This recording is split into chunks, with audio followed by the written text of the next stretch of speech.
Anderson's final line was 5 innings, 5 hits, 6 runs, 6 earned runs, 2 walks, 6 Ks, 1 home run, and in the 6th inning, David Hernandez gets a 6-4-3 double play to get out of the jam and keep the Reds lead at 2.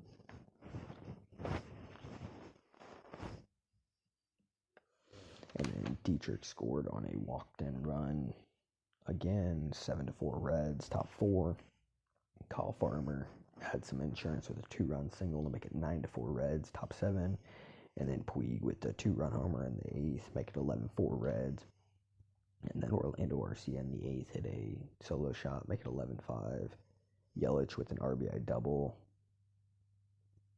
makes it 11-6 Reds. And then a bases loaded with a tying run at the plate in the 8th. And Michael Lorenzen got us out of the jam, 11-7. Reds ended up using a bunch of the bullpen last night, but they did secure the win. They're on a 6-game win streak currently with Castillo on the mound tonight. The Reds are hot. This is exactly what a lot of us envisioned coming into the season. Yeah, it's what we like to see. All right, now we're going to talk about a few topics here. First topic is, we're just going to kind of give out team awards and stuff for the week, stuff like that. Overall, I'd give the team a grade of an A+. They went 6-1 this week, was by far their best week of the year. I'd give the MVP to Jesse Winker. He had a walk-off homer, or a walk-off hit. Homer to Verlander. I mean, he played phenomenal. He had a .450 average during the entire week, 18 total bases, a double, a triple, 2 homers, and 7 RBIs. He, on Father's Day, he had 8 total bases. I mean, the entire week he was just hitting extremely well. So yeah, I mean, it was cool to see.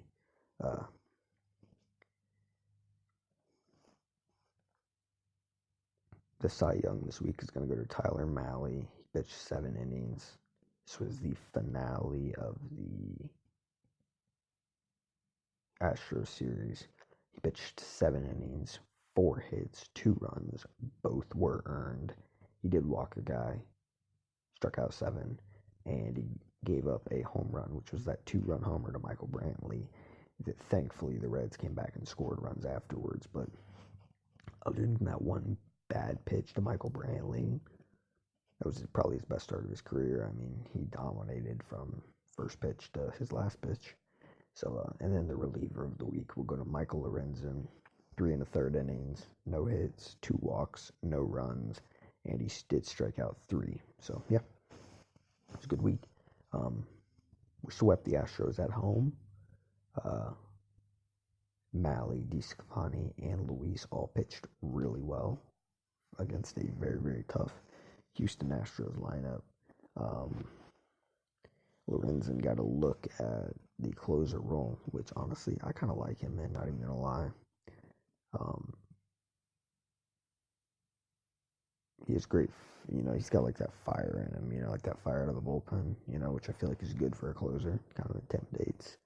And then it's good to see that Iglesias and David Bell, or Raisel Iglesias and David Bell, seem to have kind of talked out their problems a little bit about the whole closer thing early in the year. And now, it's just good to see those two starting to get along. You can kind of sense that they're getting along. And I mean, the whole team's getting along really well right now. And Winker's really starting to heat up. Votto's staying hot. Luis is being Luis, just dominating, making it look easy, showing why he's going to be one of the best pitchers in the next year. If not right now, he is one of the best pitchers, actually. He's top 5 in the league, probably. Peraza is hitting really well, starting to hit the ball hard. Casali is getting a lot more starts. And then Puig is also hot, and Senzel is just being Senzel. Exactly what we expected, a guy who just hits all the time. Hold on a second, I want to try something here. What the heck is this?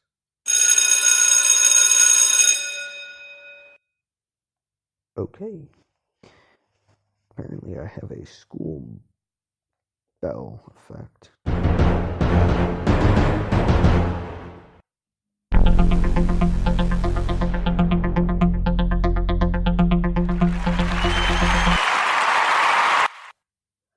Okay, those are annoying. I don't know why those are a thing, but okay. Anyway, next topic I want to talk about here is who should be the everyday catcher. And personally, I think here's what I think. I think Barnhart's definitely a better defender. Casale is a terrible defender. I hate to say it, but Casale is not a good defender, but he's a much better hitter. Casale is an above average hitter, below average fielder. Barnhart, above average fielder, below average hitter. You see kind of the problem there. So I would more based on who's the pitcher that night. If it's a really good pitcher, then I'd probably go Casale. If it's a really good hitter, then or a really good, not a good pitcher, then I'd probably go Barnhart. Also, look at their career numbers against pitchers like that. There's a lot of thought that should be going into it, but I still think they should be splitting 50-50, basically. Maybe with a little bit of an advantage towards Casale, just because, as we've seen here recently, when he's starting, we win a lot more games like we have here this last week or two.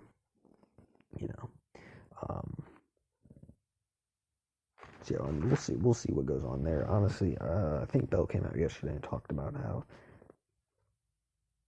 they're kind of going to be splitting time from now on. So yeah, I mean, we'll see how that kind of goes down.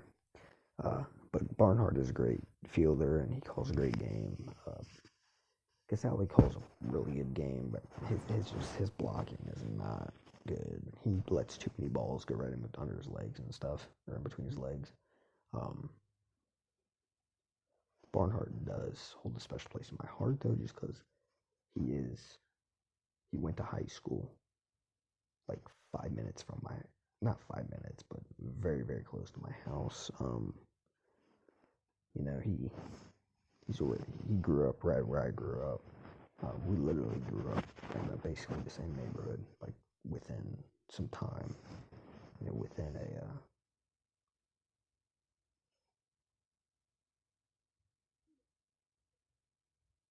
a pretty small radius of each other. So we'll see. What do I think of Joey Votto right now is the next topic I'm going to talk about. Strikeouts are up a bit, and walks are down from the usual Joey Votto numbers, but he has heated up in the last month or so. He also seems to be bothered by a bad back.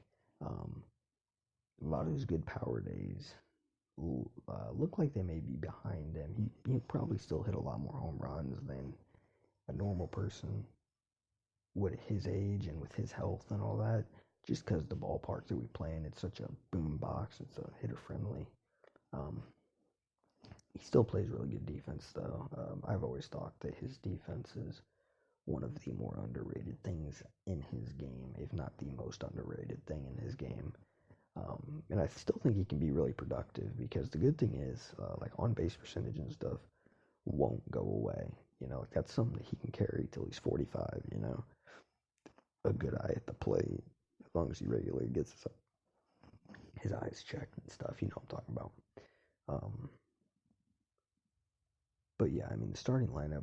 The next thing I'm going to talk about is what I think the starting lineup should be when Scooter gets back against right-handed pitching. And I would say this: Winker on the left, leading off. Batting second, Votto at first, Suarez at third, Gennett at second, Senzel in center, Puig in right, Jose Iglesias is short, batting seventh, Casale catching, batting eighth, and the pitcher batting ninth. Now, you all may be thinking, why is Derek Dietrich not starting? I do not see where he's going to play. I don't think he's definitely not going to play above Votto at first. He's not going to play ahead of Gennett at second. He's not going to play ahead of Winker in left, most likely, especially the way that Winker's heating up here right before Scooter gets back. Plus, Winker makes this offense roll. Definitely not And then right field, I don't even know if he can play right field, but I don't think he would play ahead of Puig in right field. They may trade Puig, but I don't see them trading Puig. That's what I'm saying. Like, I do not see where he could play. He's going to have to play a utility, and he's not going to be starting every day probably. He'll probably get 4 starts a week. People think that he's just going to, I don't think he'll start 6 times a week like he has now. Left-handed pitching, though. I think it'll be Senzel in center, Votto in first, Suarez at third, Puig in right, Gennett at second, Jose Iglesias at shortstop, Jose Peraza on the left, Casali at catcher, and the pitcher will probably bat ninth there. Well, he definitely will bat ninth.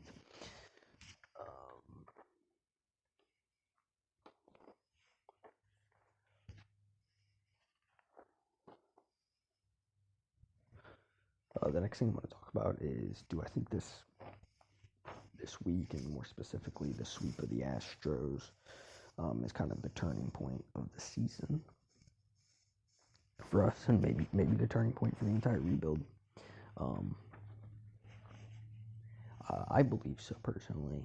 They've basically realized that there's a few weeks before the All-Star break, and these next few weeks we play a lot of National League Central Division, a lot of really good teams, and it's really gonna it's where the rubber meets the road here. You know, we're really gonna determine if we're a legit playoff contender or not, which right now we're showing it, and we're 4.5 out of the division and 3 out of a wild card, which we were like 7.5 out of a wild card and like 8 out of a playoff, or like 8.5 out of the division like a week ago. So, you know, we're getting hot. People are getting cold. We're beating teams. That's what we need to do. But yeah, there were like 8 out with a ton of games in the Central to be played. But now we're only 4.5 out. We have a lot of games coming up against the Cubs and the Brewers, which are the top 2 teams in the National League Central. And I think that turning point was kind of like that last game against the Rangers. It was like Father's Day. We realized, we're like, holy crap, we gotta pick up the pace here. You know, we're about to get swept by the Rangers and fall out of playoff contention.